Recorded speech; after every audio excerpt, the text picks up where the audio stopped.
अब धीरे धीरे धान की फसल रंग लेने लगी है। करीब 20 दिन हो गए हैं इसकी रोपाई के। ये रेड राइस की फसल है। अच्छा ग्रोथ है, अभी तक का तो ग्रोथ अच्छा है।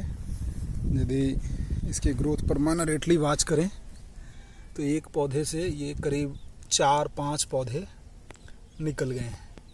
इसे करीब यदि पौधा पुष्ट हुआ तो यह एक पौधे से कम 60-70 इसकी शाखाएं निकलनी चाहिए, तब माना जाएगा। तब इसका दरमन जो होगा, जो इसकी उपज होगी वो स्टैंडर्ड होगी। अभी आप देख रहे होंगे कि एक पौधे से 3, 4, 5 तक निकले हैं। अभी ये लगभग 3 सप्ताह का है पौधा। 3 सप्ताह पहले इसकी रोपाई हुई है। और ये रेड राइस का पौधा, ये सामान्य धान से इसका ग्रोथ थोड़ा अधिक है। आप देखेंगे सामान्य धान जो बगल में भी है वो मैं आपको दिखाऊंगा, उससे इसकी वृद्धि दर अधिक है। और इससे अनुमान लगा सकते हैं, किसी किसी में तो लगता है कि 8-10 शाखाएं निकल गई हैं। और प्रकृति का अनुदान रहा, कोई आंधी तूफान जैसी आपदा नहीं आई, तब शायद इसकी उपज अच्छी होगी, ऐसा अनुमान कह सकते हैं। क्योंकि अपनी खेती तो सब कुछ प्राकृतिक पर ही निर्भर है। जो मानवीय संसाधन भी जुटाए जा सकते थे वो भी नहीं है, उसकी भी बात करें तो वो भी नहीं है। जैसे अभी आपको मैं दिखाऊं कि यहाँ पे देखिए, ये जैसे जो पानी के लिए जुगाड़ किया गया है बिजली का, तो यहाँ पे सरकार की ओर से न तो तार दिए गए, न पोल दिया गया। ये खुद का जुगाड़ सिस्टम, जिसके लिए बिहारी जाने जाते हैं, और उन्होंने अपने हिसाब से, हालांकि चाइनीज़ तार की मनाही है, क्या कर सकता किसान, क्या कर सकता है। महंगे कवर वायर खरीदने का बजट इतना ज़्यादा होगा कि शायद वो फिर खेती ही नहीं कर पाए, या कर भी पाए तो उस पर कर्ज का दबाव इतना होगा कि शायद वो बर्दाश्त ना कर पाए। तो जो प्रतिबंधित चाइनीज़ तार हैं, इसके सहारे ये खेती की जा रही है। अपने हिसाब से कहीं से पोल, कहीं से तार, वो जो कहते हैं ना, कहीं का लोटा कहीं का डोरी मिल करके जुगाड़, पूरा सिस्टम आप देखेंगे और थोड़ी दूर दृष्टि डालेंगे, दूर में देखेंगे तो आपको बांस के सहारे ये तार नज़र आएंगे। कुल मिलाकर के किसानी जो है पूरा अपना चल रहा भगवान भरोसे ही। तो ऐसे में अभी जो इस फसल को देख करके तबीयत खुश हो रही है, ज़्यादा खुश होने वाली बात मुझे लगता है कि तब तक नहीं है जब तक इसकी उपज आपको न मिल जाए। और यही हो रहा है, किसान इसी को अपनी नियति मान करके चलता है, और जो मिलता है वो सब भगवान पर छोड़ देता है। मुझे लगता है कि इतना संतोष भाव से, इतनी निर्भरता, जितनी निर्भरता खेती में प्राकृतिक पे है, उतनी निर्भरता शायद किसी दूसरे पेशे में होती होगी। और उसके बाद की त्रासदी मैंने पिछली बार भी आप लोगों से चर्चा की थी कि उपज हो जाएगा तो इसका रेट मार्केट तय करेगा, बाज़ार तय करेगा। हम इसका रेट भी तय नहीं कर पाते, और नतीजा है कि औने पौने दाम में, क्योंकि धान कटता है और गेहूं की बुआई शुरू हो जाती है। गेहूं की बुआई शुरू करने के लिए भी पूंजी चाहिए, और ऐसे में पूंजी तत्काल तो मार्केट से ही संभव है। सरकार का जो मिनिमम सपोर्ट प्राइस है, न्यूनतम समर्थन मूल्य, उसे हासिल करने में तो लोगों को पापड़ बेलने पड़ते हैं, और लोगों की निर्भरता उस पर से धीरे धीरे खत्म सी ही होती गई है। और इसका नतीजा है कि लोग औने पौने दाम में सेठ साहूकार के हाथों, बिचौलिए के हाथों अपनी फसल बेच जाते हैं।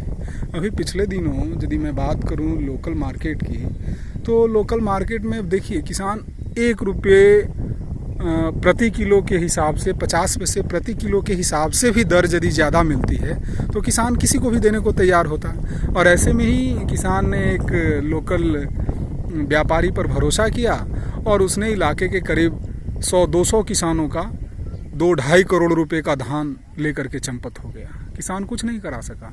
एक FIR तक दर्ज नहीं हुई।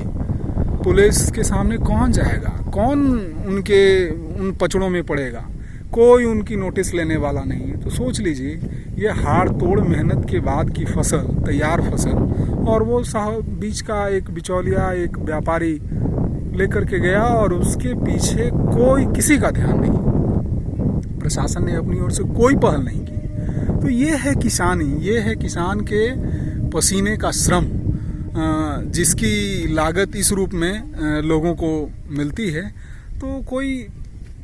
तो किसी को भी किसानी से मोह भंग हो सकता है, और ये मोह भंग होना कोई बहुत साधारण बात है, और मुझे लगता है कि भंग होगा भी। और इस पेशे में जिसको थोड़ा भी विकल्प मिलता है वो शायद इसी कारण से इस पेशे में नहीं आते हैं। अब इन फसलों की अभी निकौनी का काम चल रहा है, और अभी जैसे ये लगभग 15-16 कट्ठे का एक प्लॉट है, तो इसमें 2000-1500 रुपये के आसपास निकौनी का खर्च जाएगा।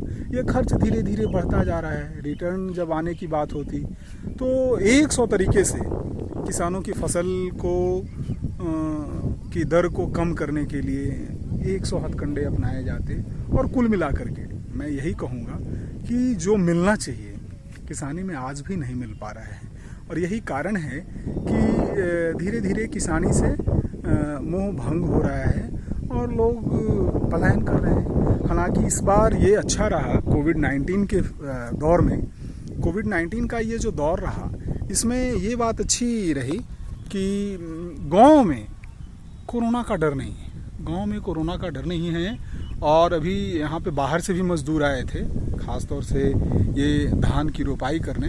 तो इसमें एक भी मजदूर कोई कोविड-19 का शिकार नहीं है, कोई संक्रमित नहीं है, किसी को कोई किसी तरह की तकलीफ नहीं है, और जो शुद्ध रूप से खेती से जुड़े हैं वो आज भी स्वस्थ हैं। तो इस मामले में ऐसे आर्थिक रूप से जो परेशानी हो, लेकिन ऐसे किसानी इस मामले में लोगों की सेहत के हिसाब से बहुत फिट पेशा है, बहुत तंदुरुस्त रखने वाला है, और किसान इस मामले में अपने आप को सौभाग्यशाली मान रहे हैं। जो भी केसेस निकल रहे हैं वो कहीं ना कहीं जिनका डायरेक्ट बाजार से कारोबार है वही इसकी चपेट में आ रहे हैं, सामान्य या फिर जो नौकरी पेशे वाले लोग हैं जिनका ऑफिस से ज़्यादा वास्ता पड़ता है वो इसकी चपेट में आ रहे हैं। ऐसे किसान सामान्य तौर पर इसकी चपेट में नहीं आ रहा है। ये एक किसानी के लिए बड़ी संतोषप्रद बात है, और शायद ईश्वर सारी परेशानी एक ही आदमी को देना भी नहीं चाहता। मुझे लगता है कि एक बार यदि किसान कोविड-19 का शिकार होगा या किसान का परिवार होगा, तब तो इसके पास मरने के अलावा कोई दूसरा ऑप्शन नहीं है, क्योंकि इसके पास कोई जमा पूंजी नहीं है, कोई बैलेंस नहीं है, जो ख़ास तौर से पटना के निजी अस्पतालों में या पटना की भीड़ में या अस्पतालों की भीड़ में वो जाकर के अपना इलाज भी करा सके। तो चलिए आज के लिए इतना ही, और बीच बीच में हम धान की फसल से आप सबको अवगत कराने की कोशिश करते रहेंगे। तब तक के लिए धन्यवाद, शुक्रिया।